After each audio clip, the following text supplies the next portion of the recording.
കണ്ണൂർ ജില്ലയിൽ നടക്കുന്ന ജനസമ്പർക്ക പരിപാടി എന്തുകൊണ്ടും ഒരു ജനശ്രദ്ധ ആകർഷിക്കുന്ന ഒന്നായിട്ടാണ് ഞാനിതിനെ കാണുന്നത്. കേരളത്തിൽ 14ാമത്തെ ജില്ലയായ കണ്ണൂരിലാണ് ഇന്ന് അവസാനമായി ജനസമ്പർക്ക പരിപാടി സംഘടിപ്പിച്ചിട്ടുള്ളത്.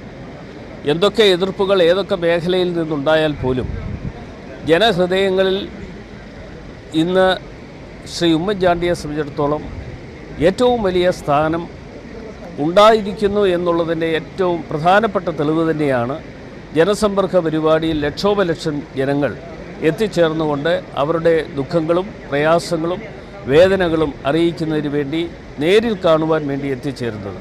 തീർച്ചയായും ഈ ജനസമ്പർക്ക പരിപാടിയിലൂടെ നിരവധി ജനങ്ങളുടെ ഇന്ന് നിലനിൽക്കുന്ന നിരവധി പ്രശ്നങ്ങൾക്ക് പരിഹാരമാർഗങ്ങൾ കണ്ടെത്തുന്നതിന് വേണ്ടിയുള്ള തീരുമാനങ്ങളും ബഹുമാനപ്പെട്ട മുഖ്യമന്ത്രി എടുക്കുകയാണ്. ആ തീരുമാനങ്ങൾ എടുക്കുന്നു എന്ന് പറയുമ്പോൾ നിയമത്തിൻ്റെ അടിസ്ഥാനത്തിൽ എന്തെങ്കിലും കാലതാമസമോ തടസ്സങ്ങളോ ഉള്ള കാര്യങ്ങളാണെങ്കിൽ അത് പരിഹരിക്കപ്പെടുന്നതിന് വേണ്ടിയുള്ള നടപടികൾ സ്വീകരിക്കുകയും അത് ക്യാബിനറ്റിൽ കൊണ്ടുവരികയും അതിനുള്ള അംഗീകാരം നേടുകയും അത് നിയമവിധേയമാക്കുന്നതിന് വേണ്ടിയുള്ള എല്ലാ ഏർപ്പാടുകളുമാണ് ഇതിലൂടെ നടത്തിക്കൊണ്ടിരിക്കുന്നത്. തീർച്ചയായും കേരളത്തിലെ ജനങ്ങൾക്ക് ലഭ്യമാകുന്ന ഏറ്റവും വലിയ ഒരു സൗഭാഗ്യമായി ഈ ജനസമ്പർക്ക പരിപാടിയെ കാണേണ്ടതായിട്ടുണ്ട് എന്നാണ് എൻ്റെ വ്യക്തിപരമായ അഭിപ്രായം.